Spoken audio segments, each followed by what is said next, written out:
দ্বিতীয় মেয়াদে ক্ষমতা গ্রহণের পর মার্কিন পররাষ্ট্রনীতিতে ব্যাপক পরিবর্তন এনেছেন ডোনাল্ড ট্রাম্প। রাশিয়ার প্রতি সমঝোতামূলক অবস্থান গ্রহণ করেছেন, ইউক্রেনে একাধিক সহায়তা বন্ধ করেছেন। এবার যে পথে হাঁটলেন ট্রাম্প তা নিয়ে রীতিমতো তোলপাড় শুরু হয়েছে। বৃহস্পতিবার ইরানের নেতাকে চিঠি পাঠিয়েছেন ডোনাল্ড ট্রাম্প। দেশটির সাথে পারমাণবিক চুক্তি নিয়ে আলোচনাতে বসতেই দেশটির নেতাকে চিঠি পাঠিয়েছেন মার্কিন প্রেসিডেন্ট ডোনাল্ড ট্রাম্প। কিন্তু কার উদ্দেশ্যে চিঠি লিখেছেন ট্রাম্প সেটি নিশ্চিত হওয়া যায়নি। রয়টার্সের দাবি, ইরানের সর্বোচ্চ নেতা আয়াতুল্লাহ আলী খামেনির উদ্দেশ্যে লেখা বলে মনে হচ্ছে। ইরানের নেতৃত্বকে একটি চিঠি পাঠিয়েছেন ট্রাম্প, সে কথা তিনি নিজেই সংবাদ মাধ্যমকে নিশ্চিত করেছেন।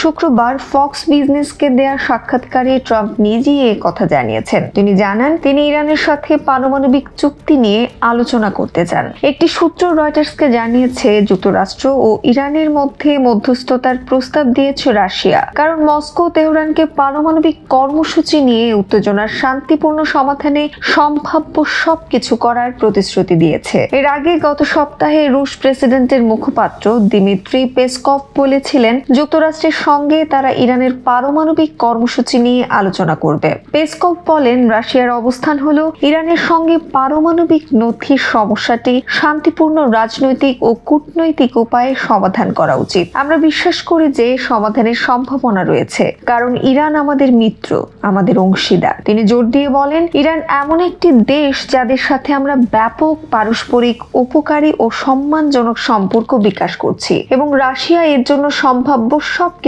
করতে প্রস্তুত।